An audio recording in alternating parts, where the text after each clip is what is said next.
අපි ඉස්කෝලේ යන කාලෙත් හොඳම ලස්සන ආදර කතා යාළුවෝ අහනකොට කෝපන් කෙල්ල කියලා මට ඉතින් කට උත්තර නෑ. අපි දෙන්න කවුද කියලා තේරුම් ගන්න කලින් අපි දෙන්නගේ ජීවිත නිකම් වෙන ආදරේ නං එයා ඉන්නවා. ඒක නෙමෙයි අපි අත්‍තරම 10 වසරින් යාළුණා. A-levels කරනකන් ඒ ආදර කතාව කන්ටිනියු තියාගෙන හිටියා.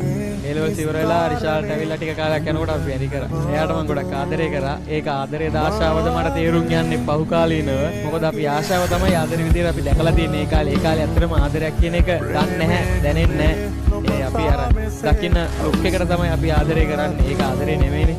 ඒක පසු කාලේව තේරෙනකොට අපි දෙන්නම් පවරක්කු වැඩි. එතකොට ඉතින් වෙන් වෙන්න තමයි තීරණය වුනේ. ඔය දෙන්න අතරට ආව ප්‍රශ්න මොනවද? කාල සීමාවක් යනකොට දෙන්නගේ අර වෙනස් වීම දරා ගන්න බැරුණ දෙන්නට මේකයි උනේ. අර වෙනස් වෙනවද කියලා අහන්න හොඳ නෑලුනේ. වෙනස් වෙනවා. ඒ වෙනස් වීම දරා ගන්න පුළුවන් වෙනවා. ඒක දරා ගන්න බැරි නිසා අපි දෙන්න වෙන් වුනේ. අදටත් මම කෝල් එකක් ගත්තොත් කවදාවත් ඉරසකව කතා කරන්නේ නෑ. අපි දෙන්න මාර කෑරින් මේ පැත්තෙන්. ඒ වුණාට අපි දෙන්න කවුද කියලා තේරුම් ගන්න කලින් අපි දෙන්නගේ ජීවිත